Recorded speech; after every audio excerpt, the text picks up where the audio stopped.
Códigos de Defesa do Consumidor completou 22 anos em setembro. A secretária nacional do Consumidor, Juliana Pereira, vai falar dos avanços nessas mais de 2 décadas de lei e dos desafios para melhorar as relações de consumo no Brasil. Entre estes desafios, as propostas de atualização do Código de Defesa do Consumidor, que incluem temas como o comércio eletrônico e as ações coletivas de consumo na Justiça. Garantir esses direitos requer um consumidor participativo, que luta também por melhores preços. Uma pesquisa da Proteste, feita em 14 estados, comparou os preços entre vários supermercados do país e descobriu que o consumidor pode economizar até R$ 1.700 por ano, se tiver paciência para pesquisar o menor preço nas compras. Vamos falar dos resultados desse estudo com a técnica da Proteste, Michele Marques, responsável pela pesquisa. A socióloga Fabiana Lute de Oliveira estudou as mudanças no comportamento do consumidor nas últimas décadas. Temas como a nova classe média brasileira, sua relação com o crédito e a visão das empresas sobre o Código de Defesa do Consumidor é o assunto que nós vamos conversar com ela. Ela trata desse assunto e desses assuntos no livro Direito do Consumidor, os 22 anos de vigência do Código de Defesa do Consumidor. Livro coordenado pela Fabiana e pelo advogado Ricardo Morishita. Domingo é dia de São Judas Tadeu, um dos santos mais populares do Brasil. A propósito da data de São Judas, perguntamos a você, você tem um santo de devoção? Gostaria de saber mais sobre a história do seu santo protetor? O professor Sandro Gomes conta as histórias dos santos e também os motivos dessas crenças no livro Os Santos Mais Populares do Brasil. Teatro é o nosso assunto com Daniel Herz, diretor da peça Absurdo, em cartaz no Rio. A peça tem como referência o teatro absurdo, trata da falta de comunicação e propõe um paradoxo. Quanto mais intimidade se conquista, muitas vezes, mais distante uma pessoa fica da outra. Para a realização desse programa, contamos com a participação de vocês, nossos debatedores fixos, por telefone, por fax, por e-mail ou pelo Twitter. Vou começar conversando com a nossa secretária de Defesa do Consumidor, Juliana. Melhoramos? Melhoramos, Leda. Nesses 22 anos melhoramos. A nossa avaliação é que o copo está meio cheio, né? Não é só uma visão otimista. Hoje o consumidor brasileiro ele é mais consciente dos seus direitos. Nós entendemos que o consumidor brasileiro adquiriu o direito até a consumir. Nós estamos aí com uma população cada dia mais economicamente ativa, com mais acesso, com mais possibilidades de consumo.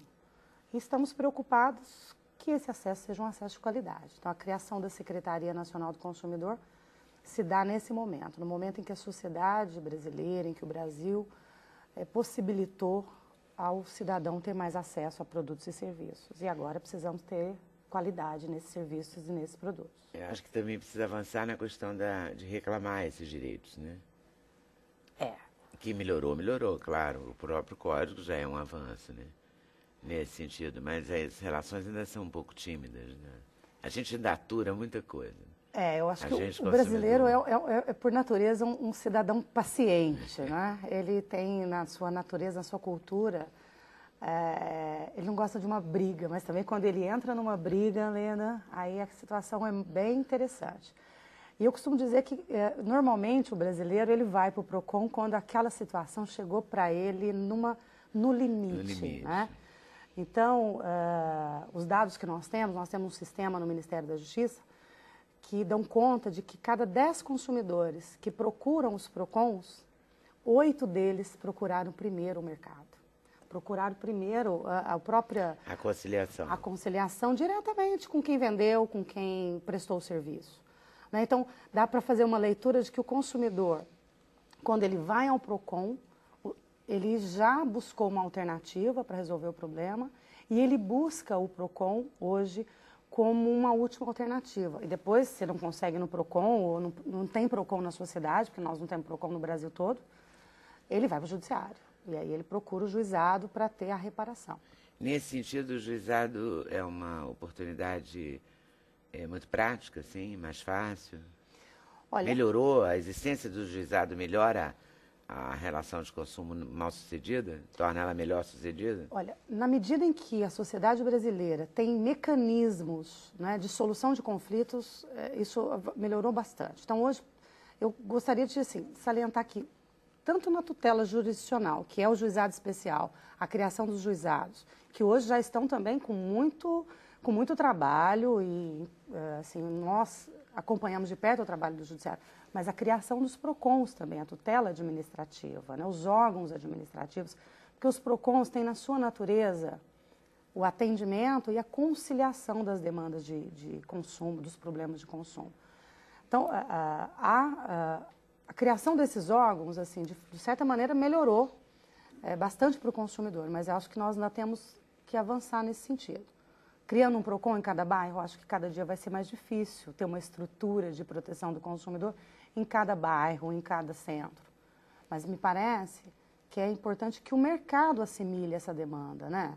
Acho que se você escolhe um banco, escolhe uma empresa de telefonia, escolhe um televisor, escolhe uma marca, então nada mais natural que esse próprio provedor do serviço ou do produto tire a dúvida do consumidor, resolva o problema do consumidor, como já acontece em várias outras jurisdições do mundo, né? Acho que nós não estamos inventando a roda no consumo. Mas nesse sentido a gente está muito atrasado, né? Porque você compra um televisor de uma marca poderosa e você vai reclamar, nossa, nem te atendem, você manda e-mail, não respondem, não aceitam. Você não conseguiu dados sobre isso, Nós Fabiana? temos bastante dados, a gente compartilhou os dados, a Juliana ajudou bastante na pesquisa também. E a maior reclamação do consumidor é chegar, todos procuram. A gente corroborou os mesmos dados que o PROCON tem. Todos buscam a empresa no primeiro momento. E eles têm dificuldade de ser atendido. O que a gente percebe muito é a falta de treinamento que essas empresas, que grande parte delas, não podemos generalizar, a gente tem muitas experiências positivas, mas grande parte das empresas tem dificuldade de treinar o seu pessoal para fazer esse atendimento. Então, não sei se vocês viram recentemente, até um caso anedótico, que uma consumidora de uma telefonia celular teve uma resposta absurda. Então, isso desanima o consumidor, joga o seu celular na parede. Eu vi então, isso é esse tipo, é falta de treinamento. Isso não é uma postura das empresas. As empresas melhoraram muito nesses 22 anos. Sim, mas elas têm que melhorar. Mas elas precisam, delas, né? não adianta elas melhorarem a política, a intenção, na medida em que elas percebem que o código também é um benefício para a empresa, ele não é só um custo, mas ela precisa investir em treinamento, falta muito treinamento. E o consumidor, frente a essa experiência, ele realmente acaba em descrédito. As empresas perdem a confiança dele e a maioria acaba desistindo. São poucos, embora o judiciário hoje esteja abarrotado de ações, são poucos os consumidores que vão ao judiciário. Eles chegam ao PROCON, em grande parte, mas ao judiciário é uma minoria que ainda chega. Uma minoria bem instruída, bem educada. Ainda os acessos às classes de escolaridade mais baixa, principalmente, ele é ainda bastante reduzido. Mas eu acho que é a falta de tempo também, né? Porque você precisa ter um tempo para ir, né, procurar o judiciário, até mesmo procurar o PROCON. Tempo e tem um custo. Embora a justiça seja gratuita, a população que tem um trabalho informal vai perder um dia de trabalho para você procurar o PROCON. O custo do transporte. Então, você tem no Rio de Janeiro, por exemplo, você tem os PROCONs estão concentrados, desculpe, o judiciário está concentrado na Zona Sul. Você tem em outras localidades, mas esse consumidor que está num bairro distante, ele tem que pegar uma condução. Ele precisa do transporte público, ele precisa produzir documentos. Muitas vezes ele não sabe se o judiciário vai produzir isso para ele ou não. Então tem um custo, e não só de tempo, mas um custo financeiro também. Nas outras cidades também? Você acha que São Paulo, Belo Horizonte, Brasília mesmo? Exatamente. Nós temos no Brasil 600 PROCONs, né? Nós temos 6.500 municípios, aliás, 5.600 municípios, desculpa, e quase 600 PROCONs. Então, nós ainda temos, além de tudo, Leda, poucos espaços de solução de conflitos ainda que o consumidor pode ir. Segundo, nós temos, quando tem o espaço, é isso que a Lucia está colocando muito bem. Há uma série de impeditivos, às vezes. A questão econômica, do tempo. O tempo hoje é muito raro para todos nós. Por isso que, assim, do ponto de vista federal, até porque a Secretaria Nacional do Consumidor, ela não atende os consumidores, ela é um órgão de políticas públicas, nós temos trabalhado no sentido de resolver o problema no seu nascedouro, né? Porque depois o consumidor precisa ter a assistência, primeiro, na qualidade, porque ele tem que procurar assistência técnica ou o PROCON se um televisor não funcionou? Tem que funcionar. E se não funcionar, quem que tem que responder por isso matricialmente? Quem produziu, quem fabricou, a próprio estabelecimento. Nós temos uma situação no Brasil, que estamos inclusive trabalhando com outros ministérios em Brasília, que algumas regiões do Norte e Nordeste, por exemplo, não se tem assistência técnica. Então, o consumidor que teve um produto hoje da sua vida diária, que é um aparelho celular, por exemplo, às vezes um notebook, né? Um aparelho de computador, tem que colocar no correio e mandar para os centros aqui do Sudeste, ou São Paulo, ou Belo Horizonte. Então, é muito precário ainda. É muito precário. Eu acho que isso se deu numa medida que há uma demanda muito grande ainda por produtos, e aí o mercado não entrou numa disputa de qualidade, e ainda, porque tem muito consumidor, ainda tem um mercado a crescer. Mas, de outro lado, o nosso trabalho tem sido de levantar os custos de todo esse processo. Porque o custo econômico, né, do conflito custa para o Estado, custa para a Justiça, mas começa agora a custar também para o mercado, porque nós começamos a fazer essas divulgações. Dizer, essa marca não tem assistência técnica, essa marca é a menos... E onde vocês divulgam? No portal da própria Secretaria? Nós temos um portal no site do Ministério da Justiça, onde já temos ali, e vamos ampliar essa divulgação. A ideia é criar, a partir das redes, hoje a sociedade é a sociedade da informação, não é? E, de fato, o capital agregado para um fornecedor é o valor da sua marca, né? É o patrimônio, mas eu quero que o patrimônio dele seja o consumidor. Então, que o consumidor seja, de fato, sujeito no processo das relações de consumo, e hoje ele não é, ele é um objeto. Se investe muito na ação de marketing, mas se investe quase nada no pós-venda, no pós-atendimento. E aí nós temos trabalhado nesse sentido, no sentido de agregar valor àqueles que melhor atendem. Nós temos no Brasil um decreto, precisamos fazer...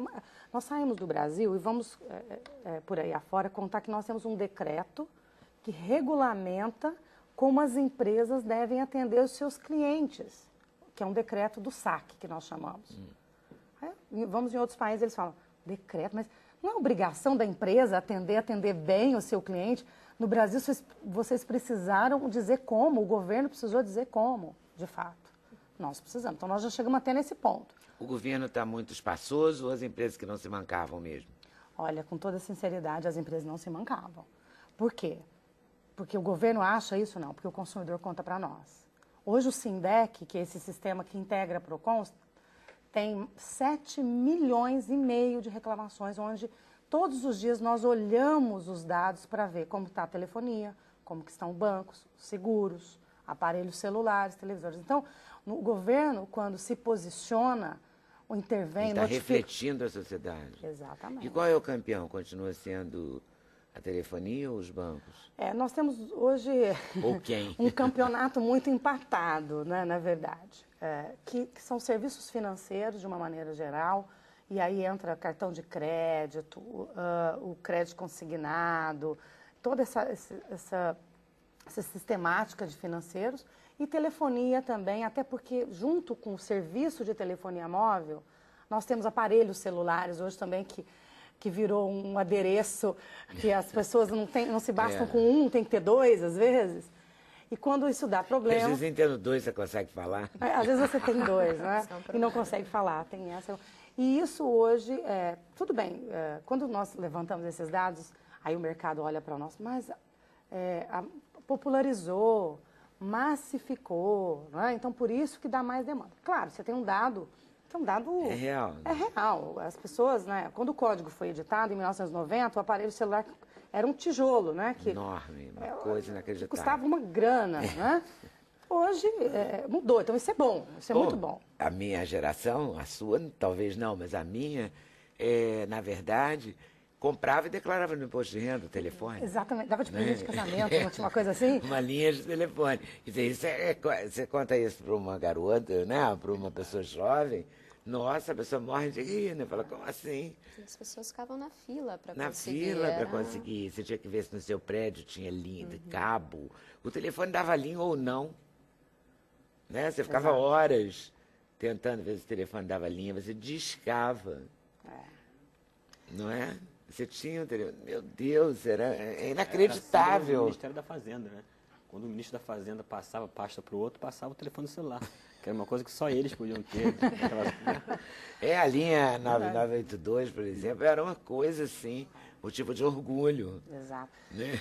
Imagina. Então, se de um lado nós avançamos tanto, né, isso Nós saímos da pré-história. saímos da pré-história em telecomunicações, em acesso a crédito. Imagina, o cidadão que não estava numa economia formal, que não tinha carteira assinada, ele não conseguia comprovar nada para ter um crédito. Hoje, a popularização e quem tem crédito consegue ter melhores situações de conforto em casa. Troca um televisor, reforma uma casa.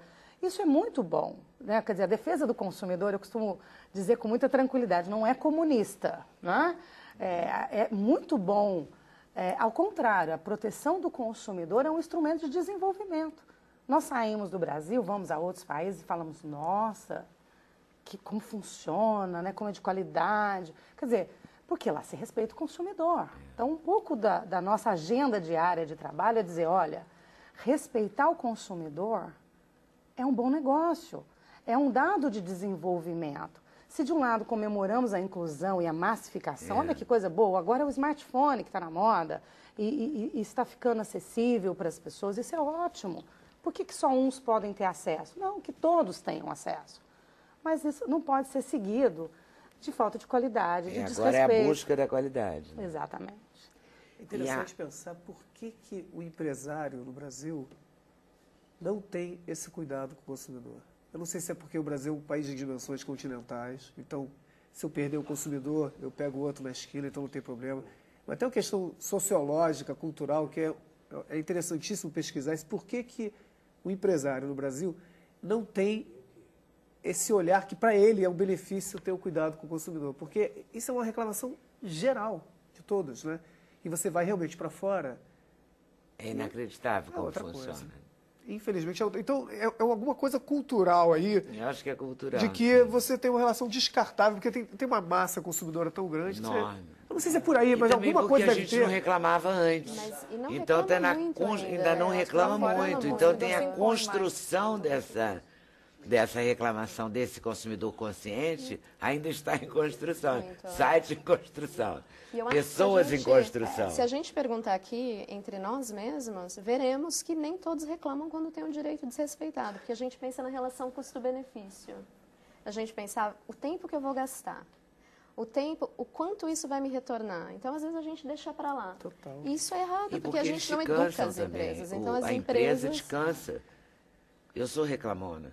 Então eu tenho uma boa prática disso. A empresa te cansa, ela te leva à exaustão. Você prefere não comprar mais aquela marca Porque tô dor de cabeça. do que então vou trocar de marca. E Aí você quando fala isso para eles, parece que eles não acreditam. Eu acho que aí bate com o que o Daniel falou. Eles vão apostar no outro consumidor, mais ingênuo, menos chato. Quando você quer se desligar de uma empresa, por exemplo, é uma coisa kafkiana, né? Você resolvi trocar... Você troca até de esposa, mas não consegue trocar de operadora de telefonia. Agora, tem uma coisa que também... Cancelar um cartão, cancelar um serviço, tudo é muito difícil. Eu não sou socióloga, né, minha área é jurídica, mas de um lado tem isso mesmo, essa coisa cultural, do custo-benefício e tal. Mas uma pergunta que eu faço muito é, interessante que grande parte do mercado que nós estamos falando aqui também opera nesses outros países. E por que lá então funciona diferente? Mas aí entra o papel do Estado também, né? Eu acho que um exemplo que eu estava até conversando com a Juliana antes da gente entrar é a questão da fiscalização também. Você tem medidas administrativas que podem ser tomadas, você tem multas que podem ser aplicadas e são aplicadas. Tem um relatório do Tribunal de Contas da União que levantou de 2008 a 2010, foram 24 bilhões de multas aplicadas pelos órgãos reguladores. Alguém pagou? Cerca de 4%. 1 bilhão foi arrecadado. Dos 24 bilhões, 1 bilhão foi arrecadado. Cerca de, eu acredito Então, que a essa fiscalização Anatel... tem que ser mais rígida, exatamente. Né? A questão do cumprimento também. Porque doendo no bolso, o cara vai... vai impactar a empresa. Eu acho que precisa de um incentivo para que a empresa resolva o problema também. Uma parte é essa questão do consumidor, mas outra parte também é a questão do Estado. Isso é fundamental. A transformação cultural passa por uma necessidade, a coisa do impacto financeiro. Porque a fiscalização é a única forma de transformar um pouco. Eu fico pensando, por exemplo, a coisa do cinto de segurança. Eu sou de uma geração que, quando começou a aprender a dirigir, não tinha negócio de cinto de segurança. Aí baixaram essa regra, eu falei, isso não vai pegar nunca. Mas teve pelo menos no Rio de Janeiro, teve uma fiscalização tão forte em relação a isso, com uma lei seca agora, que as pessoas mudam. Mudaram. E passa pela fiscalização. Agora precisa fazer uma... Agora, olha como é engraçado o Brasil. Todo mundo usa cinto de segurança na frente. Né? Atrás ninguém usa. Em ônibus, você vê esse acidente agora em Teresópolis. Já está em 15 mortos. Acho que o motorista gritou na hora do acidente. Eu li isso hoje no jornal. Coloque o cinto. Como assim? Então não tinha ninguém de cinto. Não é? Você vai andar com um táxi, uma coisa assim. Você fala, logo ali no segundo prédio. Antes de passar no primeiro prédio, ele já tirou o cinto. O motorista de táxi ou o motorista particular seu. Você tem que ficar falando, olha, por que você tirou o cinto? A gente nem parou, entendeu? É como se aquilo fosse uma...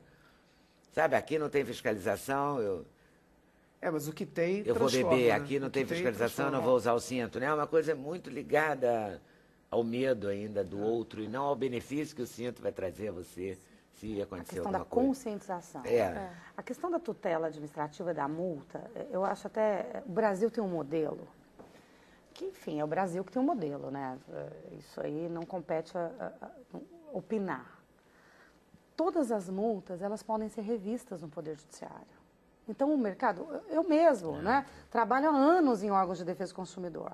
Todas as multas que nós aplicamos, elas vão para o Judiciário. E agora... Todo mundo recorre, né? Recorre. É o país do recorre. Do recorre. E agora que alguns juízes, felizmente, começaram a perceber o que as empresas estão fazendo e estão exigindo que faça o depósito do valor em juízo para poder discutir judicialmente. Isso já é uma medida que ajuda. Já ajuda. Porque já dói no bolso. Já dói no bolso. Aquele dinheiro não está no Estado, porque não foi recolhido ao cofre do Estado. Mas está parado. Mas está parado. Então, uma frente nossa de trabalho, vamos agora até assinar uma cooperação com o Conselho Nacional de Justiça nos próximos dias, é discutir essas medidas e até trabalhar de uma forma a conscientizar o Poder Judiciário, os juízes, né, da multa do PROCON, da multa de qualquer órgão, no sentido tá bom, vamos discutir, porque quando o Estado fiscaliza, ele tem um auto de infração, ele constatou, ele deu direito à defesa, ele fez todo um processo administrativo muito perfeito. Depois recomeça a lei do zero no Judiciário. E aí, não funciona muito bem esse mecanismo que nós estamos falando aqui, que talvez ajudaria. Dá sempre a esperança de que vai dar um jeitinho e não vai pagar, né? Não é isso? Mas não é possível uma cooperação para que isso... Nós estamos trabalhando nesse... Mas como eu comecei dizendo que eu sou otimista, né? Então, senão a gente vai olhando para um kafkanismo aí que sem tamanho. Mas, olhando, 22 anos depois, até um pouco na linha que nós estamos conversando, olha que bacana, muita coisa já melhorou, não é? Claro. Já há uma conscientização do consumidor. E até em todas as classes. Em todas as classes. Você tem no próprio mercado, no papel da defesa do consumidor, não é elogiar setores. Ninguém pode ser elogiado porque cumpre a lei. Não, cumprir a lei é usar o cinto, não é? Você não está fazendo. Não é bonitinho nem legalzinho porque está usando não cinto. Não é porque está na moda, é porque é necessário, é um pacto da sociedade. Mas você tem alguns setores que já caminham em outra velocidade, que já começaram a internalizar esse conceito de que, olha, fica caro o consumidor chato que vai embora. Trazer esse consumidor de novo custa muito dinheiro. Não é? Então, melhor eu começar a investir na área de atendimento, começar a investir minimamente na capacitação, na remuneração do meu funcionário e dizer, olha, se você não atender bem o consumidor, você vai ter um prejuízo. Começa, nós temos. É um percurso, é um caminho. E a gente tem que ampliar isso, né? Tem que reclamar mais também. Tem que reclamar muito mais. Eu acho. Para isso também doer, apurrinhar um pouco eles. Na questão de plano de saúde, por exemplo, o governo tomou uma atitude que não é que melhoraram os planos e ficaram ótimos. Não ficaram, mas já levaram um susto. Tem que dar uns suspensão sustos também, de né? comercialização. É uma Exato. forma Uns também. sustos A de vez em multa quando, né? tem que dar. Tem que ser Suspender a medidas comercialização. coletivas. Tem que Não pode arranjar, ficar pro isso, porque consumidor. doeu no bolso. Então, essa coisa de depositar a multa em juízo também pode ser legal.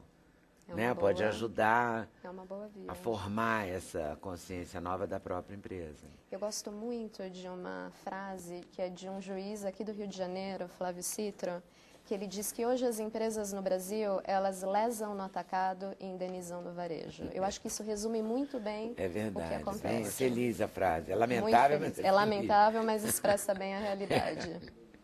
Temos que mudar essa realidade. É. Estamos trabalhando, Juliana, com certeza trabalhando por Ô, isso. Fabiano, o que você descobriu aí, você e o Morishita? Eu e Ricardo, a gente saiu com essa pesquisa em campo com essa ideia, entender o que aconteceu. Tantas transformações na sociedade brasileira em termos socioeconômicos, será que elas impactaram de alguma forma as relações de consumo? O que aconteceu nesses 22 anos com o consumidor? Na verdade, 21, quando a gente saiu a campo. A gente descobriu muitas coisas positivas e muitas negativas. Eu acho que, talvez por influência do Ricardo Morishita, eu também segui nessa linha de o copo está meio cheio. Ele não está meio vazio, ele está na metade meio cheio. É sempre melhor tocar a vida assim. É melhor, é melhor. Eu acho que uma das grandes e melhores descobertas que a gente teve foi perceber que o Código de Defesa do Consumidor é uma lei que pegou. As pessoas conhecem o código, as pessoas sabem onde encontrar. Teve uma lei que ajudou muito isso em 2010, que obriga os estabelecimentos a disponibilizarem o código para o consumidor. Então, as pessoas sabem que existe uma lei que as protege nas suas relações de consumo. O lado negativo é que quase ninguém consulta essa lei. Então, existe uma questão. O consumidor sabe que está lá, mas ele ainda tem um receio. Ele vai buscar quando ele precisa, quando ele enfrenta um problema, mas isso causa um problema, porque muitas vezes ele não sabe que ele teve um dos seus direitos desrespeitados por não conhecer a lei. E a questão da linguagem ainda eu acho que é uma barreira muito grande para o consumidor. Para o consumidor em geral, a linguagem do direito ela é uma linguagem muito difícil. A linguagem do direito ainda é muito hermética. Acho que existem inúmeras medidas de traduzir um pouco esse código e transformar mastigar um pouco para o ficar consumidor. mais palatável a todos. Isso, mas o Isso consumidor talvez valesse, conhece... a secretaria mesmo fazia, né? Sei lá, umas cartilhas, uns comerciais de TV, alguma coisa Uma campanha mesmo. Campanha campanha. mesmo, que popularizasse, né? Eu sempre Que brinco, democratizasse essa informação, né? sempre brinquei com o Ricardo que o meu sonho era ver uma novela, tratar de direito do consumidor. Se trata de tanto tema hoje nas novelas, nos programas de TV, por que não inserir também essa agenda de direito do consumidor, de reclamar? Uma coisa que nos surpreendeu negativamente, que nos preocupa, é que mesmo aqueles consumidores que conhecem o seu direito, sabem o caminho, eles justificam, eu tenho vergonha de reclamar, de ir atrás. Parece que é uma coisa cultural mesmo, de o que vão dizer de mim porque eu estou reclamando de alguma coisa. Isso também é um caso anedótico, eu me lembro que eu me lembro, minha irmã uma vez... Vou falar mal de vocês de qualquer comprou jeito. Minha irmã comprou uma dessas esponjas que custam R$1,50, essa esponja de limpeza, e ela gastou mais reclamando, porque ela teve que fazer uma ligação para uma empresa de outro estado, mas ela reclamou. E ela dizia, isso é uma questão de honra, eu fui enganada, eu fui usar o produto se desfez. Então, eu acho que é isso um pouco, não pode ter vergonha. É pequeno ainda o percentual, mas ainda é significativo. A gente tem quase 10% das pessoas dizendo que sabem que tiveram o direito desrespeitado e não reclamaram, por vergonha. Mas existe mesmo, é real, né? É uma coisa Todo cultural, mundo por isso, conhece se um isso caso de começa a alguém que ser... falou, não reclamei, porque, sei lá, ficava chato. Como assim? Pois é, e nisso as empresas se aproveitam, e não é nem que se aproveitam, mas elas... É uma questão, são empresas, é uma lógica capitalista, ela só vai mudar na medida em que isso tiver um impacto no seu negócio. Se o consumidor não reclama, ainda que ele acredite, como muitos também dizem, além da vergonha, o que é mais dito realmente é não adianta em nada, não vai levar a nada, não compensa reclamar. Mas não vai levar nada se ninguém reclamar. Pois se todo mundo então, reclamar, acaba levando alguma coisa. Exatamente, mesmo você sabendo que aquilo se... Fazer essa atividade... de formiguinha, mas pode funcionar é muito importante. Eu acho que essa é a diferença nos outros países. Se a gente olha a história da construção dos direitos do consumidor na Europa, nos Estados Unidos, são movimentos que nasceram de movimentos sociais. Então, a sociedade começa a exigir do Estado. No Brasil, é o contrário. O direito do consumidor, em grande parte, ele é um movimento do Estado, ele nasce como política de Estado.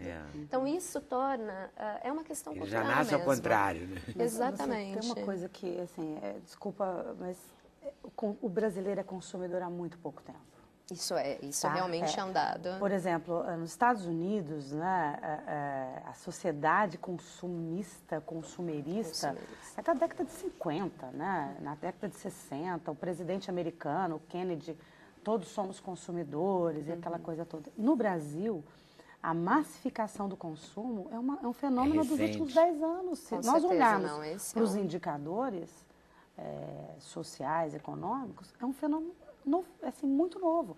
Embora a legislação ela tenha vindo lá acoplada com a Constituição, na abertura, né, brasileira, né, na democratização do Brasil, como um direito constitucional, né? Está na Constituição. Proteger o consumidor não é, né, não é pouca coisa. Para quem é advogado, sabe que é um direito assegurado na Constituição. Mas o exercício do consumo no Brasil é um fenômeno novo. Agora, só falar uma coisa um pouco talvez polêmica, mas eu acho que tem que tomar cuidado com uma coisa que é a indústria do processo, que é o outro lado da história. Que eu acho assim, por isso que eu acho que a fiscalização do Estado, a coisa de pesar no bolso dos empresários é o caminho mais interessante. Porque, por exemplo, nos Estados Unidos, existe uma cultura paranoica do processo, que se eu te cumprimento de uma forma um pouquinho hostil, você vai me processar. Se eu sem querer... Ou muito efusivo. Muito efusivo, principalmente efusivo. Aí, se eu sem querer, eu escorrego numa casca de banana, que o cara lá que vende a frutinha, sem querer deixou na calçada, processa em cima dele. Então, eu acho que essa campanha, vamos reclamar, é bacana, mas tem que tomar cuidado também, eu acho, me parece, com essa cultura também da indústria do processo. Qualquer coisa gente processo. oportunista que você não fala. reclama só no judiciário, né? Eu acho que a gente tem diversos canais. O judiciário é o último recurso que o consumidor utiliza. Isso acho Na maioria ótimo. das vezes. É claro que você tem esse fenômeno que você está observando. Inclusive, isso é um tema que muita gente tem se preocupado atualmente. Os próprios tribunais. Mas o maior problema é que o consumidor, a grande maioria, só vai ao judiciário como último recurso. Porque gasta-se um tempo, gasta-se recursos e é torturante ter um processo. E a eu sua tenho um processo de paciência no consumo telefone? que está há anos. Você fica horas. Você tem um processo? Eu tenho um processo. Eu Contra só tenho uma empresa eu de só telefonia? utilizei. Não é contra uma empresa de massa. Mas é de telefonia? É de uma quê? empresa de serviços. Um serviço que fez a minha mudança de São Paulo para o Rio de Janeiro. É incrível isso, né? Como é às incrível. vezes Eu você ganhei fica... o caso, mas o processo de execução É muito é muito difícil. lento. Porque tudo esbarra, né? Tudo é muito difícil. Você vai reclamar uma coisa no telefone, você tem que tirar um dia para fazer isso. incrível. Outro dia eu me dediquei a isso, um dia inteiro. Como foi a experiência? Olha, eu consegui uma redução de custo absurda. Sabe, por conta dos combos, não sei o quê. Porque se você também for cliente de uma empresa, que é uma coisa absurda, se você for cliente de uma empresa há muito tempo, você toma um prejuízo enorme. Claro. Você tem que ficar ligando. Eu aprendi, agora eu vou fazer isso de 6 meses.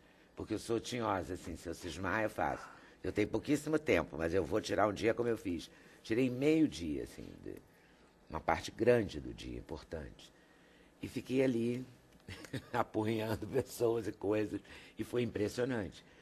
Eu até escrevi um artigo sobre isso no dia. Porque é impressionante, assim, a sua TV a cabo custa 50% a menos, o seu cartão de crédito custa 72% a menos. Como assim? Entendeu? Quer dizer, o meu foco era o custo, que eu estava achando que estava absurdo, estava me sentindo lesado. Quantas pessoas têm acesso a isso, a essa informação, conseguem pensar isso, têm acesso a saber que ele tem o direito? Pois é. Isso, Mas mas isso é importantíssimo. As pessoas a mídia, a gente viu também. na pesquisa isso, que a mídia Entendeu? e os PROCONs são os principais caminhos e fontes de informação para a maioria das pessoas. Porque ler o código, ela só vai realmente se ela vivenciou. Agora, aprende-se a partir da experiência do outro. Então, isso aconteceu com ela, isso está errado? A internet ajuda, então você entra lá, televisão tal, né? Vou comprar uma televisão. Você entra lá e vê quantas pessoas têm gostando, reclamando, achando os defeitos e tal. Às vezes até você muda de marca, né? Mas você encontra gente que está reclamando também. Bastante. Isso incentiva. Ainda é pouco. Se a gente for ver no É muito volume da pouco, população, claro. quando a gente fez a pesquisa, 1% só dos entrevistados, que representam aí cerca de menos de 1 milhão de pessoas, disse que utiliza a internet como forma de reivindicação de direito. Em termos de, citou espontaneamente. Quando a gente perguntou, quase 10%, que é um volume grande. Mas quase todo mundo que tem acesso à internet utiliza como forma de buscar informação, de se informar e saber sobre um problema que acredita que teve ou não, para se informar mesmo. Internet, principalmente os blogs, jornais, são as fontes de informação o Twitter privilegiadas. também é uma coisa que você reclama aí. As redes sociais. Começaram a reagir às redes sociais. Eu sinto muito isso no Twitter. As pessoas, as empresas começando a responder pelo Twitter quase que imediatamente. As companhias aéreas que tomam muita bronca no Twitter. Estou observando assim, a sua história, né? Quer dizer, você teve uma redução de 72% no cartão. É impressionante. E na TV por assinatura. De 50, mais de 50% um pouco. Tá vendo como é cultural e conceitual? Parece uma coisa bem popular, assim, se colar, colou, né? Então, quer dizer, era possível... se colar, colou. Por então, isso que me deixou indignada. Então, era possível te vender o serviço, te prestar o serviço por, no mínimo, 50% mais barato. O mesmo serviço. Então, esse conceito... Não, tinha coisas absurdas na nota. Tinha, assim, 3 pontos a mais de TV. Porque um dia eu parei para ler a nota. A fatura, ela veio tão alta que eu me assustei e parei para ver. Falei, mas eu não tenho isso tudo de televisão, isso tudo de ponto, isso é uma maluquice. Eu teria que ter uma casa gigantesca. Conversei com uma amiga minha que é diretora-geral de um grande hotel aqui no Rio. Por acaso, assim. Comentei isso, estávamos comentando custos. E eu falei, pois é, a minha conta de TV a cabo é tão absurda e tal. E ela falou, nossa, comparado com o hotel que eu dirijo, é absurdíssimo. Aí eu liguei no dia seguinte.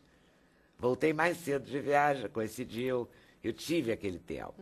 E fiquei, é absurdo, quer dizer, eles podiam eu podia estar pagando, eles vão me restituir, segundo eles, os 5 meses que me cobraram, sei lá, 6 pontos, eu tenho 3. Nossa. Mas estava escrito lá, 1 ponto, 2 pontos. Você fica passado de ver. Aí eu peguei todas as notas, as faturas do ano e comparei de julho para cá, junho, julho, agosto, setembro, outubro. Eles estavam cobrando 3 pontos a mais. Na cara de pau. Não mudou nada na minha vida. Tem que ser restituído. Quer dizer, é um atentado à boa-fé, né? Quer dizer, o consumidor regularmente pagava a sua fatura sem observar. Porque sem observar. Você comprou aquilo, você não vai imaginar que alguém vai acrescentar 3 pontos. É um contrato relacional, ninguém vai mudando de contrato todo mês, não é igual uma marca, sei lá, de roupa, de sapato. E você confia. E essa quebra da confiança... É muito séria. É muito séria. É muito séria. É muito séria. E quando agora nós começamos um trabalho no Ministério da Justiça, que é de colocar uma lupa nos custos financeiros. Então, não, o juro é zero, tá? O juro é zero, tá bom, mas vai financiar um veículo. Né? Aí, de repente, alguém coloca lá um valor, sei lá, R$2.500, R$3.000, que comparado a um carro popular... desses mais baratos, é quase 10%, sei lá. Né? Faz uma diferença importante, claro. E a hora que você pega esse valor e coloca num financiamento de 60 meses, aquilo virou 15 mil, né?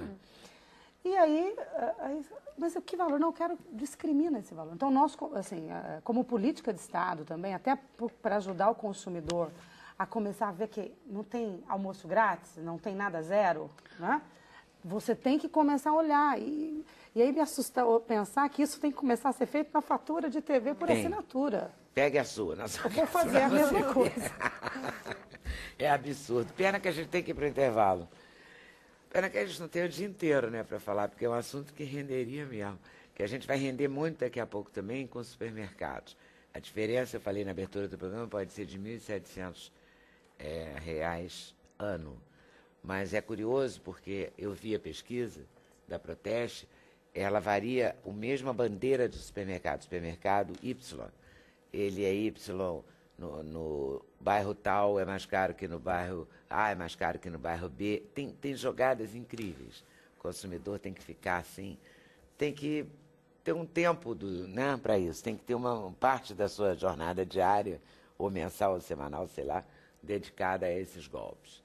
Tem aquele personagem da Praça da Alegria, como é que chama, né, do SBT, que falava, olha o golpe, que a Silvia Massari fazia, é isso. Olha o golpe, a gente vai falar daqui a pouquinho sobre isso. Sem Censura, um programa da TV Brasil.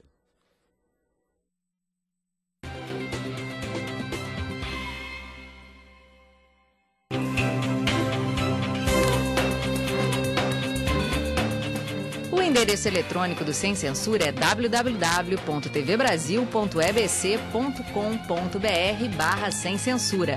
Para participar do programa, o e-mail é semcensura@tvbrasil.org.br. No Twitter, acesse twitter.com/scensura. Telefone 0 operadora 21 2283 3000. Fax 0 operadora 21 2232 3271. Então, supermercado, já que estamos falando do consumo, vamos lá, supermercado. A Proteste fez uma pesquisa em 14 cidades, né, brasileiras. E 14 descobriu... estados e 20 cidades. Hein? 14 estados e 20 cidades. 20 cidades. E descobriu absurdos, né? Isso. Descobriu coisas importantes. São Paulo, o mais barato para o mais caro faz uma diferença de 54% na Cesta 1, Cesta 2. Rapidinho, o que é Cesta 1, Cesta 2? A Cesta 1 e a Cesta 2. A Cesta 1 é formada por produtos líderes de venda, então são os produtos mais vendidos daquela região. Cada região do país tem um líder de venda. Pode ser que tenha uma marca que só venda no Nordeste e não venda no Sudeste. Então, ele faz parte da cesta do Nordeste, mas não faz parte da cesta do Sudeste.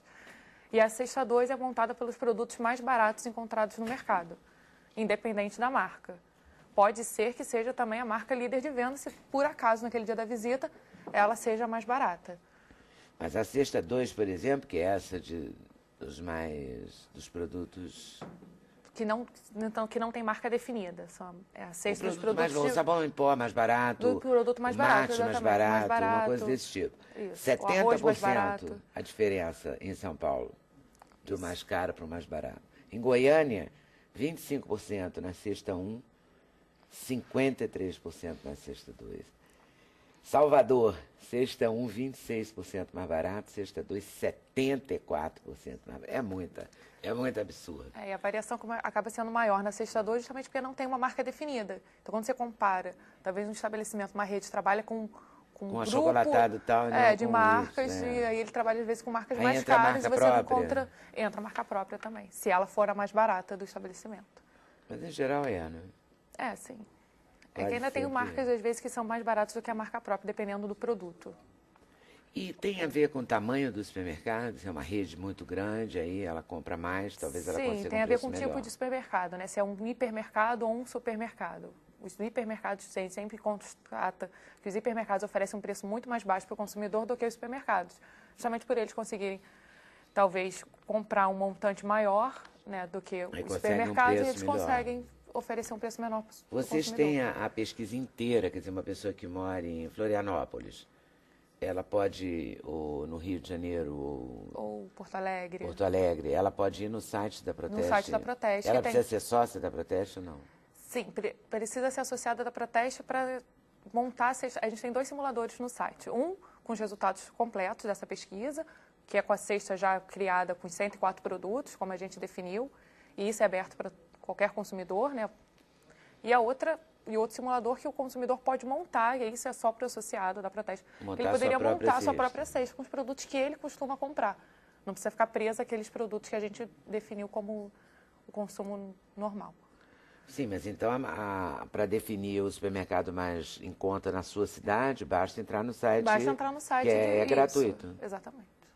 Isso já é importante, porque já define, né, qual que estabelecimento rede, né? Porque mais que você não encontra aquele estabelecimento próximo da sua casa contemplado na pesquisa, você pode pelo menos descobrir qual a rede que está oferecendo os produtos mais baratos e se guiar por... E priorizar. Pelo menos você descobre qual é a mais cara. Sim. Aí você já evita a mais cara. Já é alguma coisa. Exato. Vocês fizeram a pesquisa porque os associados pediram, fizeram porque vocês quiseram? Como é que vocês chegaram nisso? A pesquisa é feita pelo 8º ano consecutivo e o nosso intuito é conscientizar o consumidor que ele deve sempre pesquisar entre 2, 3 supermercados antes de efetuar a compra. Que a gente sempre tem encontrado essa diferença muito grande de preços E muitas vezes a gente sabe que o consumidor ele não só não reclama, como ele também não pesquisa preço. Ele tudo é o deslocamento, é a questão do tempo, do dinheiro, do gasto com você de deslocamento, e você acaba não pesquisando, não mudando de rede que você costuma comprar sempre. A gente podia ter um PROCON do tempo, né? Pra reclamar da falta de tempo da gente mesmo. Não é? Porque tudo é o tempo, né? O Luiz Tem Carlos que ver com o Evald, santo, né? Com Deus, não com é? quem, né? Com quem que a gente vai? Com Deus. Com Deus, né? O Luiz Carlos Evald, economista, fala que quem consegue economizar mais é quem trabalha para economizar mais, ou seja, dedica parte do seu tempo a fazer o levantamento de preço. Sim. Enfim, tem Porque ele está mais inserido se naquele... dedica a isso, naquele né? tempo, Para poder... sim. É um tipo de trabalho também, né? Sim. Os americanos vão com aqueles cupons, né? Desconto. De desconto de um supermercado para o outro. Né? Não sei como é na Europa. Você sabe, Daniel? Não. Você sabe, Fabiana? Não sei. Mas deve ter um mecanismo também, né? O comprar menos, porque a gente também tem uma cultura que a gente ganhou na inflação, essa cultura que a gente Então, teve eu que ia dizer perder, isso. né? E a gente ainda está perdendo, de não comprar muito, né? E Comprar hoje tem um menos. conceito de que assim, a época da inflação era muito latente a questão da pesquisa. E é interessante que com a estabilização da moeda, da economia, há uma percepção que não, é tudo igual, é tudo igual o preço, os preços são iguais. E que talvez uma varia muito pesquisa, pouco, e uma pesquisa dessa traz um sinal laranja, né? Um alerta, dizendo, olha, não é bem Não assim. é bem assim. Não é porque a economia está estável que não há uma diferença e que não vale a pena pesquisar, né? Porque essa coisa da pesquisa remonta até alguns anos atrás, por conta da inflação. Não é hoje, não está muito no dia a dia do consumidor, né? Agora, o que absurdo é absurdo o empresário achar que ele pode botar 70% a mais. E mais absurdo ainda, quem vai e compra 70% mais caro do que ali. Mas o consumidor às vezes não sabe que aquele Não, sim, estabelecimento é. é 70% mais Tudo caro. é Então absurdo, ele já né? está acostumado aí naquele estabelecimento que é próximo da casa dele e está pagando mais caro sem saber. E eu acho que é uma cultura do brasileiro muito grande de comprar pelo que ele tem no bolso e não pelo que vale. Então, ele olha, eu posso pagar isso. Então ele não se preocupa em de repente ver aquele mesmo produto, mas enquanto e compra. Eu acho que é muito comum isso também, né? Eu acho que isso é relevante para isso aí, para essa pesquisa e para esses dados aí. Eu acho que falta mesmo a cultura. Tinha que ter no colégio essa coisa do lidar com dinheiro. Eu acho que falta a gente aprender no colégio mesmo, assim. Finanças pessoais. Era uma matéria que tinha que ter na escola de ensino fundamental, sabe assim? Sim, porque a gente criaria a cultura, a gente aprenderia a lidar com o dinheiro e valorizaria mais. Porque senão ninguém compraria a prazo uma coisa que você compra uma televisão, na verdade Mas você paga 3. o consumidor pesquisa, quando são bens, a gente viu isso aqui na nossa pesquisa, a gente perguntou sobre isso, porque eu acho que não são só direitos do consumidor, tem deveres do consumidor. Então tem atividades também, atitudes preventivas. E quando, no supermercado ele não pesquisa, porque ele pensa individualmente, o produto, cada produto não custa muito. Grande, então, se ele vai, quem compra pouco, quem faz a compra do mês já pesquisa mais. Agora, quando é uma TV, um bem de valor maior, aí ele pesquisa um pouco mais. Mas ele ainda é ansioso, né? Ele compra a prazo em vez de guardar. E pesquisa muito na linha do que o Sandro colocou. Pesquisa, essa prestação cabe no meu bolso? Não faz a pergunta, será que esse televisor vale isso? Se vale a pena foi pagar muito preciso, né? Muito preciso, porque é essa hoje que está na moda. Os R$ 59,90, R$ 99,90. É por isso que é tudo quebrado, né? Tudo quebrado. Funciona inclusive para prestação. R$ 1,99 é a prova de prestação. Porque ele vê a prestação acessível a ele, não imagina a questão dos juros embutidos, que você comentou há pouco ali, e ele acaba comprando porque cabe no bolso dele e paga muito mais do que poderia. Né? Falta educação para o consumo. Por isso, porque falta a base. A gente vai mudar mesmo, fundamentalmente, no dia que a gente aprender isso. Isso na escola. Já tem alguma coisa no MEC? Não, já tem alguma coisa nesse sentido, mas agora acho que tinha que ser ampliado e reforçado. Mas olha, tinha que ter educação também para o cara, se você um dia quiser vender alguma coisa para alguém, não tenta se dar muito bem em cima daquela pessoa, só um pouquinho, essa tá? cultura não se diz. Eu acho que a educação também tinha que ser assim, olha, educar como ser empresário, a questão da ganância, a questão...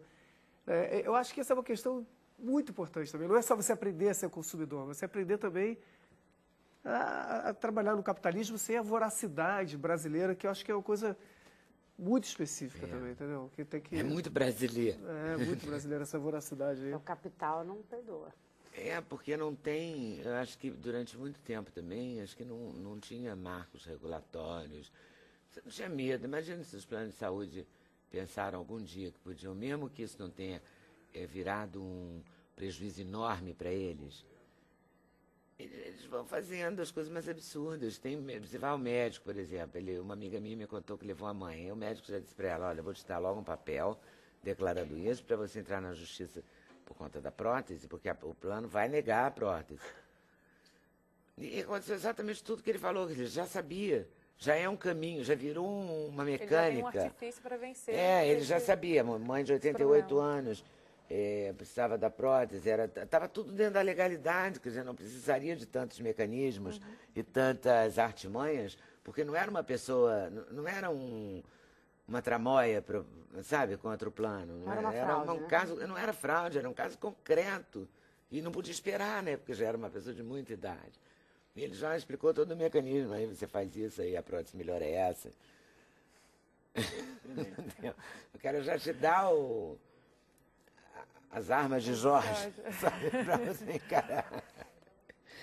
Enfim, o que o consumidor pode acessar, então? Ele pode acessar, por exemplo, a capa é colchões. Ele também pode acessar alguma coisa do teste gratuitamente? De colchões, não. Não, o teste do colchão é para quem? É para quem se associa para o teste. Isso. Mas ele pode comprar a revista na banca? Não. A Não, Proteste também... é uma associação de defesa do consumidor. Se caso algum consumidor tenha interesse, é só entrar no nosso site, como disse anteriormente, www.proteste.org.br, e lá tem todo o direcionamento de como se associar à instituição. Descarte de pilhas e baterias, eu fiz essa pauta aqui outro dia, ainda é tão precário também, né? É que o consumidor não sabe exatamente onde descartar, né? Ele acaba jogando junto com o lixo. Porque comum. também as empresas têm que aprender a recolher aquilo que elas venderam. Que também é outra coisa. De coleta, não falei que a gente podia fazer a tarde inteira esse programa? Podia Eu durar acho, 6 horas. Eu acho. Não falta assunto. Não falta assunto. Vou voltar aí daqui a pouquinho. Já que a gente está falando de compra, de consumo, de prejuízo, apesar do domingo ser o dia de São João de Tadeu e a gente ter pensado nessa pauta por conta de São João de Tadeu, a gente tem que lembrar que Santa Edviges, né? Padroeira dos endividados. É a padroeira dos endividados. Foi o dia dela outro dia, não foi? Isso. Eu me lembro que teve uma coisa... Bom, domingo é dia de São João de Tadeu, a gente guardou esse livro para falar nele nas vésperas, para lembrar os santos mais populares do Brasil. O Sandro Gomes fez o livro com... Quantos santos tem, Sandro? São 12 santos, né? Mais 10 expressões de Nossa Senhora, que é, na verdade, a devoção a santo mais popular do Brasil. E a gente também incluiu uns que a gente chamou de quase santos, né? Porque não são santos de fato, não foram canonizados, mas tem toda a situação de santo, toda a devoção. E alguns ainda que são santos brasileiros, mas que não são brasileiros. Fizeram a sua tarefa ligados ao Brasil, mas não foram de fato nascidos em território brasileiro. Mas como tudo foi ligado ao Brasil, eles são considerados santos brasileiros e a gente também colocou a título de ilustração. Mas o mais interessante do livro são mesmo os santos, né? Essa lista inicial de 12 santos, porque realmente a popularidade deles no Brasil é muito grande, eles mobilizam massas muito São João de Tadeu é um deles, né? É um deles. Alguns reivindicam, na verdade, cada santo, cada partidário de santo vai reivindicar para si a popularidade, vai dizer que o dele é mais popular. É uma disputa, praticamente. Né? É uma disputa. É quase futebol. O São João de Tadeu, por exemplo, ele tem a favor dele o fato de que ele é padroeiro do Flamengo. Aí, tá vendo? É a maior torcida. Além de tudo, é o padroeiro das causas impossíveis. Quer dizer, como a gente E a gente sempre tem uma causa impossível. Sempre tem uma causa impossível. O brasileiro sempre tem. Então, imagina a popularidade dele. Aí vai rivalizar com Santo Antônio, com vários outros, Santo Expedito. Que é o Santo Casamenteiro. Santo Casamenteiro. Santo Expedito. Santo Expedito, muito popular. Também é das causas impossíveis, difíceis. É das causas urgentes, né? Daquelas causas que não podem esperar muito tempo para serem solucionadas. Santo Expedito? Né? Santo Expedito. Santo Expedito. Agora vem São Jorge, que é até o tema da novela Isso, é um assunto que já é popular e vai ficar. Da Glória, que já é popular, já tem. E você trabalha, por exemplo, quando você fala dele, você conta a história. A gente, em cada capítulo, a gente tem uma parte histórica, né, a história, digamos, oficial, né, até porque é meio difícil falar em história oficial, porque alguns deles nem sequer existe comprovação histórica, documental, né? É uma questão bem complicada nesse ponto, mas a gente conta uma história geral deles e depois a gente parte para tentar analisar em outras religiões, dentro do contexto da cultura brasileira, dentro do contexto da religiosidade de um modo geral.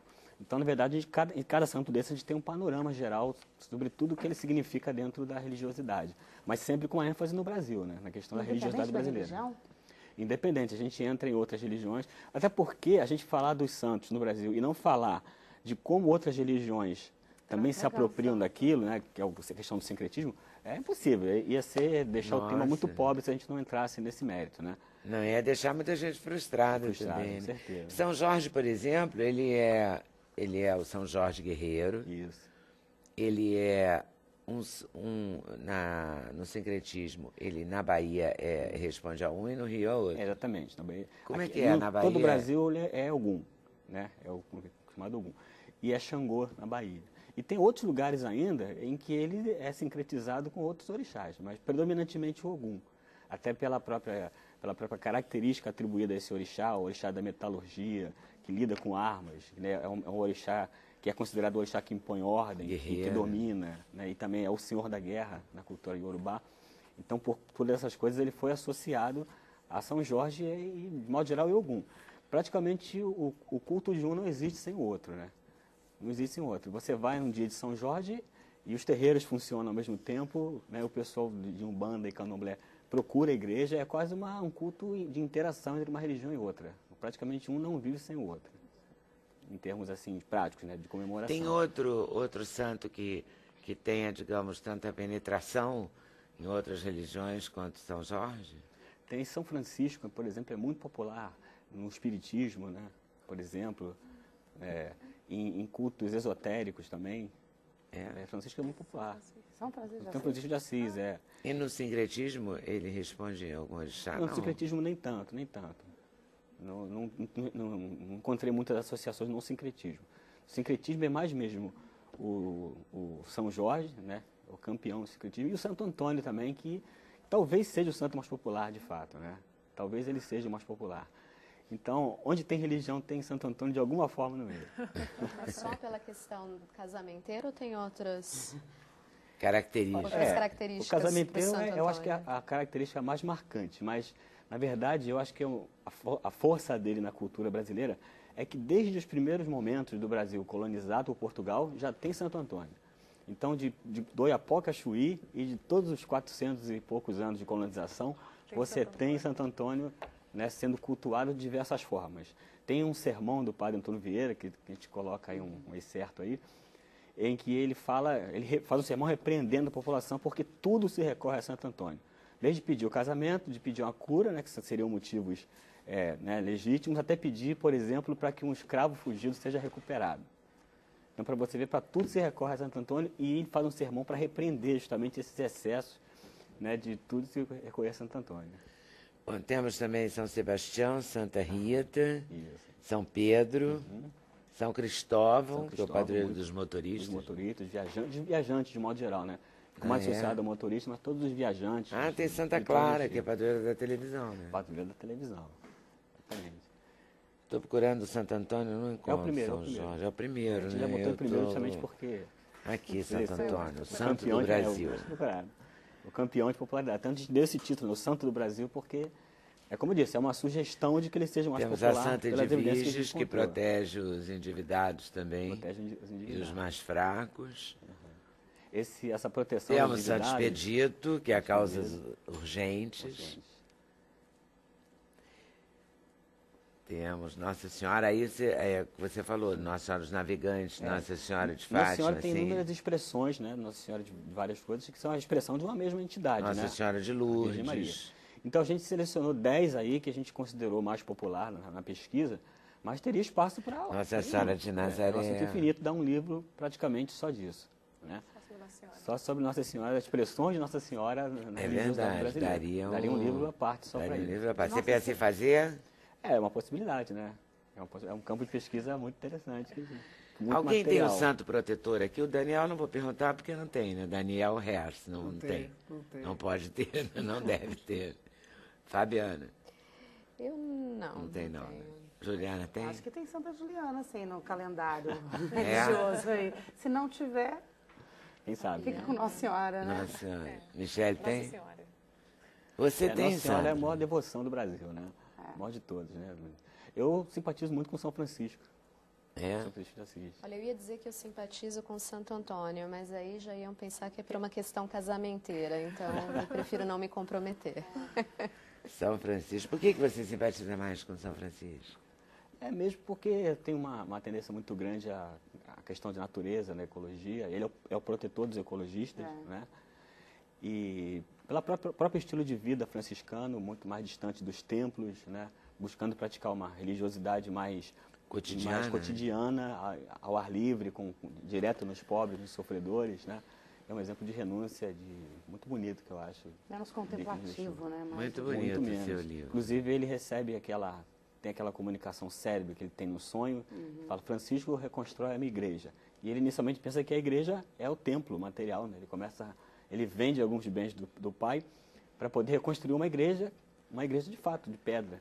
E só aos poucos ele vai percebendo que aquela igreja que estava sendo sugerida para ele era uma igreja real, uma igreja baseada na caridade, uma igreja efetivamente cristã, né? Ele, na verdade, revolucionou o cristianismo, né? Ele é um divisor de águas da tradição cristã. Inclusive, muitos pensadores acreditam que São Francisco de Assis é um precursor do próprio pensamento humanista, do humanismo renascentista, né? Aquilo que ele vem pregar, propor na sua época, veio mais tarde a ser um tema recorrente nos autores humanistas, né? Ok. Eu vou para o intervalo, não é? Não é isso? Preciso de uma câmera aqui, vou aqui mesmo para o intervalo, tá? Então fui. Volto falando com o Daniel Herz sobre a peça Absurdo. Sem Censura, um programa da TV Brasil.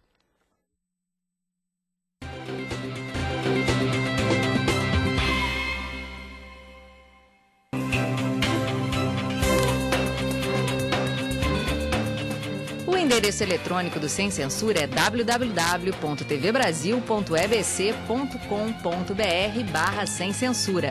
Para participar do programa, o e-mail é semcensura@tvbrasil.org.br. No Twitter, acesse twitter.com/scensura. Telefone 0 operadora 21 2283 3000. Fax 0 operadora 21 2232 3271. Estamos aqui reclamando no intervalo, estava aqui fazendo um tricô com o Daniel Reis, nem aproveitando da secretária, né? Porque não é a área dela, não podíamos nem reclamar com ela. Reclamando de caxias não pagos, que existe também. Tem o 71 também em grandes empresas que não pagam cachê, não é? Eu estou chocada.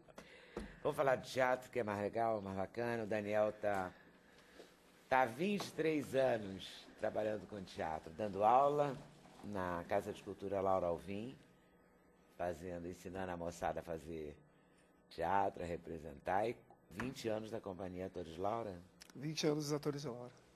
E é uma companhia incrível, porque... Deve fazer muito bem, que você está ótimo. Eu ia dizer isso. Não é? Tudo isso de profissão. Tudo isso tão bem, né? Não, e é legal na companhia que são 8 atores, e os 8 atores estão mais ou menos há 20 anos juntos. Então não é uma companhia que tem uma renovação de atores. O caçula tem 14 anos. É uma tribo, né? É uma tribo, É uma 20 tribo. anos juntos. São 8 atores e o diretor. É uma galera que consegue suportar a ideia do tempo e ficar junto tanto tempo, né? Que bom, né? Bom barato, é incrível. Nossa. É fascinante. Eu fico muito feliz quando eu paro e vejo que a gente já conseguiu essa façanha de ficar 20 anos juntos. É incrível, porque inevitavelmente tem todas as neuroses e corrosão do tempo, né? Que aliás o espetáculo fala sobre isso.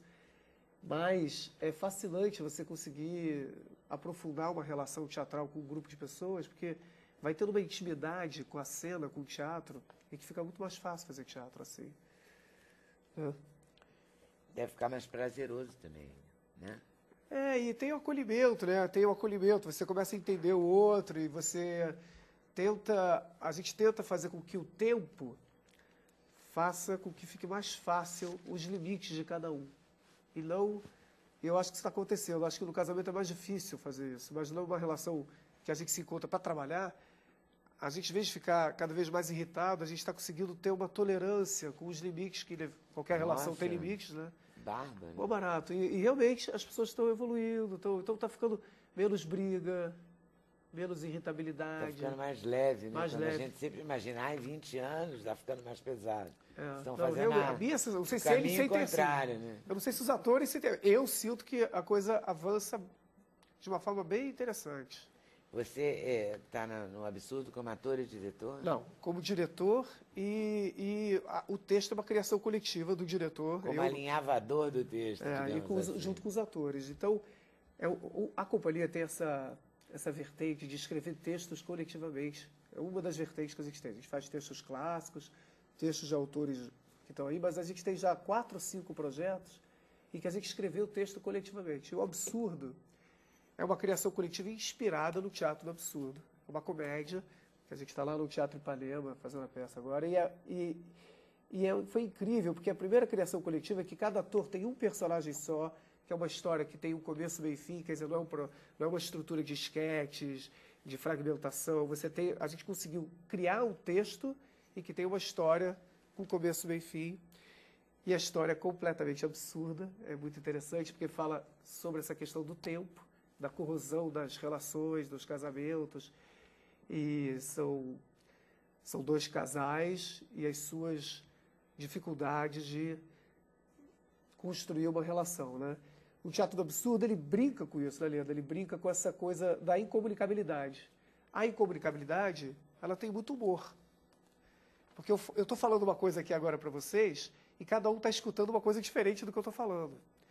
E isso eu boto isso no texto do programa, a palavra, ela está o tempo inteiro mentindo, não no sentido da intenção, mas no sentido de que a comunicação é quase impossível. A gente se toca na comunicação, mas ela não acontece efetivamente. Eu estou com a ilusão que está todo mundo entendendo agora o que eu estou falando, e é uma ilusão e isso acontece o tempo inteiro. Mas isso traz muito humor numa experiência de teatro, isso oferece muitas possibilidades. E você está com 5 atores? Esse espetáculo são 5 atores. A companhia são 8, então tem atores fazendo outras coisas, né? Por exemplo, a gente vai fazer o Filho Eterno em Portugal agora, que é o outro espetáculo da companhia. Do Cristóvão então, esse César. ator, o ator que faz o Filho Eterno, que é o Charles Frix, agora a gente está indo eu e ele para Portugal fazer a peça.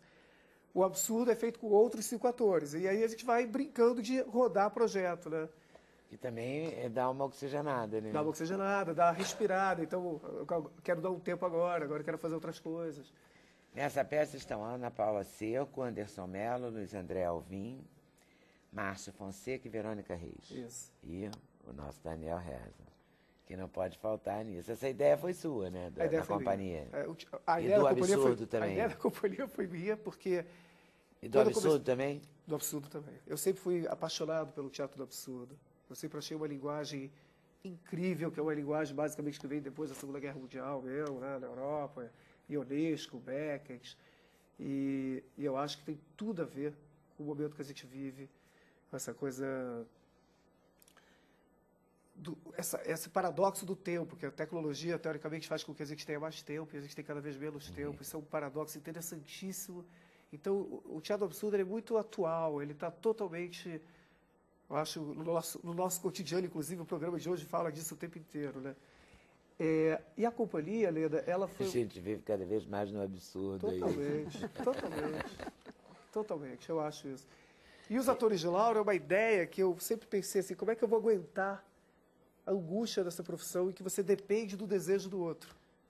Porque é uma profissão que você faz um projeto, e o projeto acaba e começa tudo... E agora, o que eu faço? Começa tudo do zero, né, depois. Então você está o tempo inteiro dependendo do desejo de um diretor, de alguém que queira trabalhar com você, de alguém que te chame para trabalhar. E eu falei assim, eu não vou aguentar isso. Eu tinha 18 anos, eu falei, eu não vou aguentar essa história. E aí eu pensei que cada um tem que ter o seu projeto.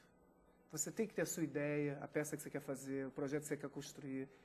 E a estrutura de uma companhia, ela permite isso. Então você fica um pouquinho mais dono da tua própria história.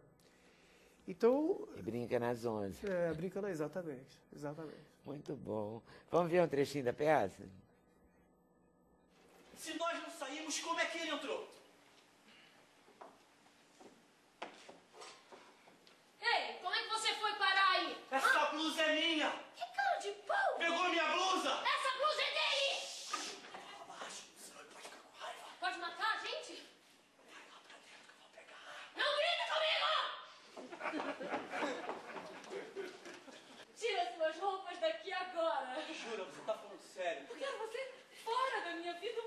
Eu vou contar pra todo mundo que você é a minha ex-mulher. Eu sua ex-mulher, já tenho. Eu não suporto mais você. Nem eu.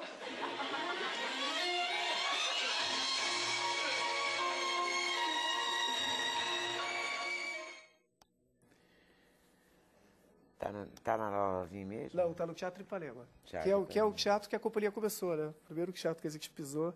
Então é emocionante que a gente está comemorando esse ano 20 anos de companhia. E aí a gente está tendo essa oportunidade romântica de voltar para o teatro que a gente começou, que é o Teatro Ipanema, que é um teatro bacanérrimo, interessantíssimo. E foi reformado também, né? Foi reformado agora, mexeram em tudo, na entrada, nos camarins. Então, tá bem legal. Quem puder ir é bacana. O novo e o velho, velho e o novo. É. Tá certo. Intervalo de novo, a gente volta já já. Sem Censura, um programa da TV Brasil.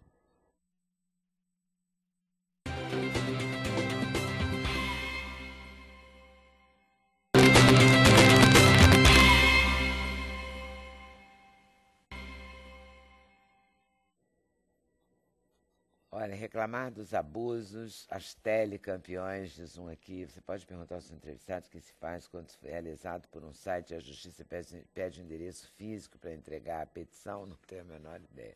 Mas não é maravilhoso? Você vê como ainda temos que caminhar. A Elizabeth está contando que comprou um celular num site famoso e agora a justiça quer um endereço físico para mandar a citação. E ela não consegue. Não consegue. Não é maravilhoso? São umas contradições ainda, né? Maravilhoso nesse sentido da contradição, né? Claro que eu não adorei essa história. Fiquei brava igual a você, Elizabeth, porque é o cúmulo, né? Mas coisas que ainda temos que resolver, né? A amada Nossa Senhora do Carmo está no seu livro? Não está. Não está, Daniel. Poderia Luiz. estar. Vai ficar devendo para você. O próximo livro do Sandro, Nossa até uma dica para, como é que é, Nova Terra, a editora? Isso, editora Nova Terra. Fazer um outro. Eu poderia ter escrito outros 2 livros, só com o material que eu pesquisei. Proponha ele, muita já que coisa você tá com importante material ficou de fora. Quem sabe? Nas melhores casas do ramo, os santos mais populares do Brasil. Vou lembrar aqui, porque é o meu santo de devoção, que domingo é dia de São Justo Tadeu, tá? Daniel está em cartaz no Teatro Ipanema de... Quinta a domingo, quinta a sábado, às 9 da noite, domingo às 8. Ô, Fabiana, vamos conversar um dia sobre outros assuntos desse livro? Vamos. Porque temos muita coisa aqui, Tem muita né? coisa. Ele é um livro Eu vi, bastante por exemplo, que a nova detalhado. classe média espera das empresas. Sim. Né? Tem detalhes, você desceu a... Sim, ele é bastante denso em termos de descrição. A gente colocou todos os resultados da pesquisa Aqui. aí nesse livro. O que te surpreendeu mais como resultado da pesquisa? O que mais me surpreendeu foi efetivamente a questão da vergonha. Eu não esperava que as pessoas tivessem vergonha em reclamar. Vergonha de reclamar. Isso surpreendeu bastante. Agora, tem surpresa positiva. Me surpreendeu positivamente porque aqui a gente entrevistou as empresas também. As 100 maiores, na verdade, um grupo de 100 entre as 1000 maiores. E uma surpresa positiva é que algumas empresas, um percentual significativo, já mais da metade, quase metade delas, já impõem aos seus gestores perda de bonificação quando a reclamação é muito grande nos órgãos. Muito bom isso. Então, o gestor tem um interesse, porque ele está perdendo. Então, a política da empresa já entra nessa questão. Algumas dão bonificação, outras retiram bonificação. Então, isso já está em algumas grandes empresas, em grande parte, na metade delas. Eu acho que isso foi uma surpresa muito positiva. Por isso que eu digo que concordo com a Juliana que o copo está meio cheio. Juliana, você para encerrar, diga. Consumidor, eu acho que falaria 2 coisas importantes, assim, aproveitando essa oportunidade.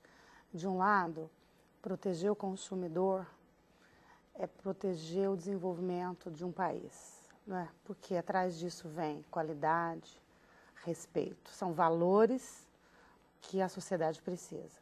E de outro, acho que nós falamos bastante aqui, o consumidor é um ator importante no processo. Então, não tem que ter vergonha de reclamar, tem que arrumar um tempinho para ligar lá, para rever suas contas. Não conseguiu obter êxito, tem que ir ao PROCON. Não é?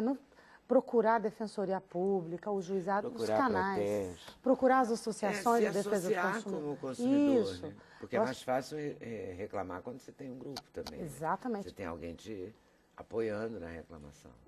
E assim, não é frase de efeito, mas o poder está com o consumidor. E eu acho que na medida em que esse consumidor for se conscientizando que ele pode renegociar a sua fatura, que ele pode exigir melhor tratamento, a tendência é a sociedade de consumo melhorar também. Eu acho que o Estado faz a sua parte, estamos aqui, o PROCON, a Defensoria, a entidade civil, todos fazendo a sua parte. O mercado precisa fazer a sua parte. Não basta só vender e vender espaço de anúncio e vender publicidade. Precisa respeitar o consumidor, botar produto, gente séria para atender. Mas o consumidor, hoje nós temos, Leda, mais de 100 milhões de pessoas consumindo no Brasil, economicamente ativo. São 3 vezes a população da Espanha. É 10 vezes a população de Portugal. Né? Não é? É muito consumo. Poder. É o poder. Tem que resultar em poder. É o poder do consumidor. Não é possível. E nós, assim, tanto no âmbito do Ministério da Justiça, da Secretaria, estamos ali batalha, junto com ele. Né, Michele? É isso aí. Procurando o supermercado mais barato, consultando. Isso, como a gente falou anteriormente, né? Não só o direito, mas também o dever dele. Ele também tem que procurar, sempre mostrando que o seu dever é pesquisar, é encontrar o supermercado mais barato. E com isso, talvez com essa diferença, com essa mudança do perfil de consumo do brasileiro, talvez a gente consiga conscientizar também uma política de preços mais baixos. E aí aproveita a economia que você fizer, vá ao teatro. Compre o livro, né? Fica combinado assim. Peça ao Santos para te ajudar também. Pronto, resolveu. Obrigada a vocês por terem vindo, super valeu. A vocês por estarem nos assistindo. Boa tarde, boa noite. Até amanhã, se Deus quiser. Aqui na TV Brasil. Valeu.